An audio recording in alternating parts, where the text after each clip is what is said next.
Mr. Sims, do you wish to reserve your opening, or do you wish to make it now? I wish to make it now. You may address the jury.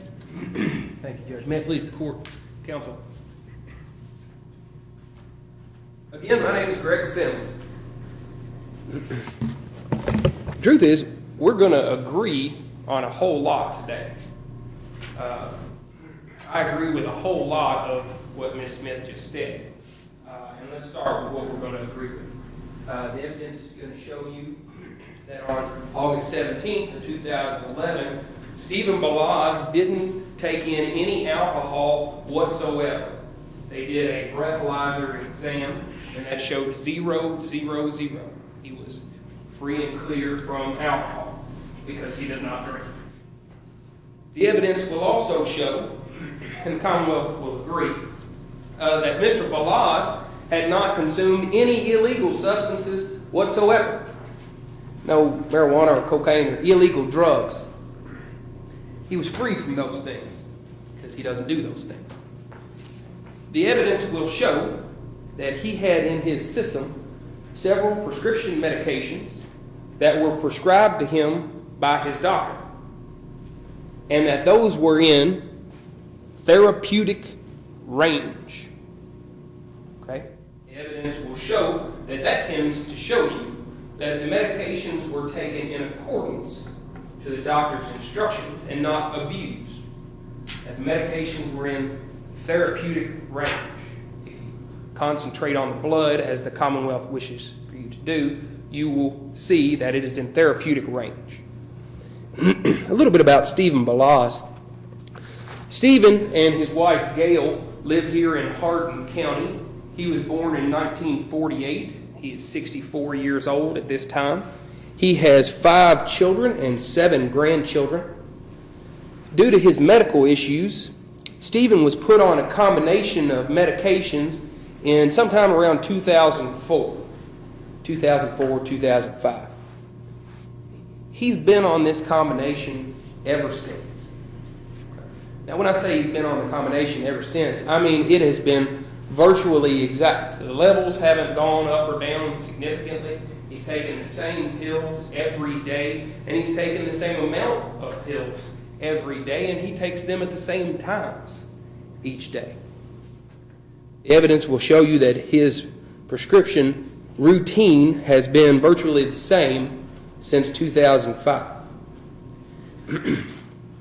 Steve served our country in Vietnam, and now he is in danger of losing the freedom that he went over to protect. After he went to Vietnam, he got into computers subsequently, and his job now is with the Army. He works for an independent contractor, and they do IT work for the Army, making sure that communications are confidential. That's important because he's had this specific job in Hardin County for a while, and he drives the same way to work and the same way home each time. Okay.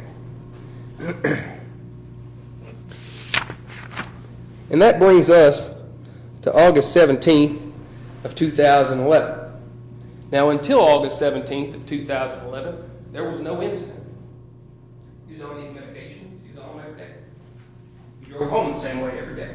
This was, as they say, rush hour. He's just driving home from work. And it happened without incident until August 17th of 2011, when there was an incident.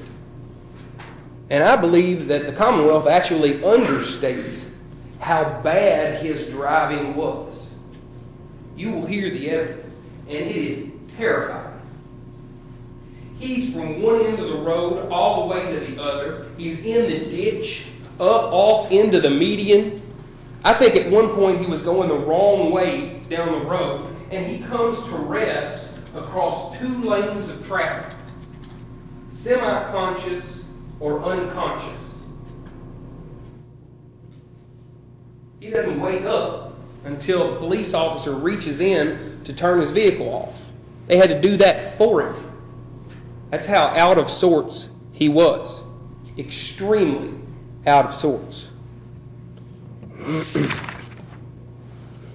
On this ride home, Steve will tell you that he began to drive home just like any other day. The only exception was that he had some headaches, nothing that seemed major, just enough to annoy him. That he remembers driving home at rush hour. He remembers leaving through the gate. He remembers seeing the sign that he sees pretty much every day. He doesn't remember a lot of details from there on out. He remembers turning a couple of times to get on the right path. At one point, he recalls feeling the feeling of electricity go through his body, and that he felt wrong, like something was wrong. At that point, he remembers thinking, I need to pull over onto the side of the road, but he remembers nothing from that point. He blacks out, he completely loses time until the police officer reaches the arm in to shut off the call. He was lost. Now, most of that we're going to agree on. Where we disagree is why. Why this extremely dangerous driving, which was dangerous for everyone on the road and dangerous for Stephen Balazs, why that is not illegal. And the doctors are going to disagree. Dr. Stephen Davis is going to come in here and he's going to tell you that he believes that Stephen Balazs was under the influence at that time. Please pay close attention to what Dr. Davis looked at in order to form his opinion. He looked at police documents and only police documents. He looked at the citation. He looked at the breathalyzer result. He looked at the KSP blood work. And he looked at the police drug evaluation. And I believe that's all. There may be one other police document that he looked at. But pay attention to that. He only looked at police documents. He didn't look at my client's medical history. He didn't look at his pharmacological history. And most importantly, he didn't look at the follow-up diagnostic tests that were performed shortly after August 17, 2011. And that's how you will know which doctor is more credible. Okay? Because there will be other doctors that come in. Dr. Wilk is Stephen Balazs' treating physician. He knows his medical history. He will tell you because he is his medical history. He's the one who put him on these drugs, who prescribed this medication to him. He knows his pharmacological history because he's heavily involved with it. He knows Stephen Balazs and his history. He also knows that shortly after this event of August 17, 2011, there were some diagnostic tests performed. Stephen came to his doctor, explained what happened, that he had lost time and that he had this circumstance happen that was really out of the blue. And the doctor, they refer him to get an EEG and an MRI.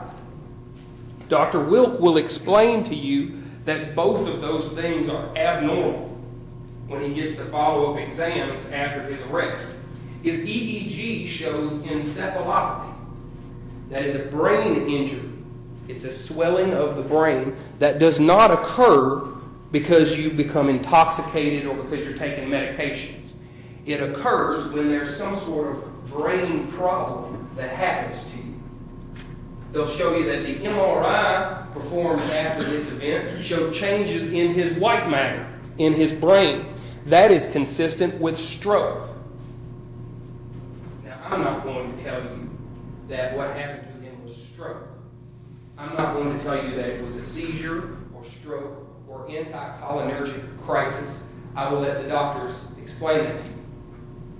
But what you will be left with after the doctors testify is that what happened to Stephen Balazs was something completely out of his control. It is not something that he brought upon himself.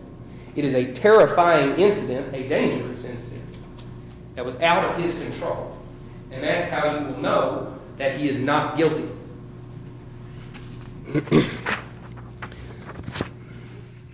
Stephen said some things that were a little out of sorts that day because he was extremely out of sorts that day. At one point, I believe he told one of the police officers that he hadn't had anything to eat that day. At another point, he told them that he had a big breakfast at Cracker Barrel at 8 o'clock in the morning. Neither one of those things are true. He had eaten. He will tell you himself that he did not eat a Cracker Barrel this morning, on that morning, and he doesn't know why he would have told a police officer that. He was just talking out of his head. But that he snacked all day like he normally does, that he took his prescription medications all day like he normally does, and he drove home like he normally does. This happened out of the blue.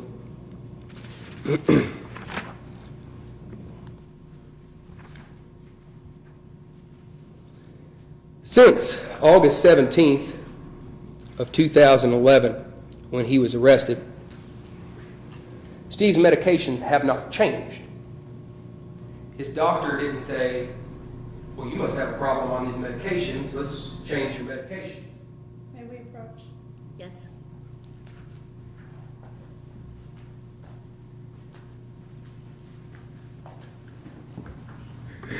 At this time, I don't believe that what his medications are after that day are appropriate in this setting. I'm not quite sure how the evidence is going to show that or if it's relevant, but since that time, August 11th, I don't believe that to say his medications have not changed. I don't believe that's appropriate. It's extremely relevant, Judge. Both the fact that he has been on these medications since 2006 up to August 17th of 2011, and the fact that he's been on those exact same medications every day since August 17th of 2011 puts this single event into perspective. That is an extremely abnormal occurrence in the midst of taking the same prescriptions every day. The doctors looked at that when they formed their opinions, so it's very important to the case. I think it's definitely relevant. At this point in opening, I'm going to allow it in opening. We'll address it again at relevance during testimony. It is, I wouldn't presume it to be irrelevant because of the nature of the defense. So I'll allow you to address it in opening cautiously because it may or may not be admissible later. Thank you. You may continue. Since August 17th of 2011, Stephen Balazs' prescriptions have remained the same. Every day since August 17th, 2011, he has taken the same prescription medications that he took on August 17th, 2011. Every day since 2011, he has taken them at the same time, virtually every day, and the same amount of those drugs. As he sits here today, right now, and when he testifies, you will be able to see that at this time, he is on those same medications at the same level. And you will know that he is not under the influence on August 17th, 2011, and that something happened to him. A brain event happened to him.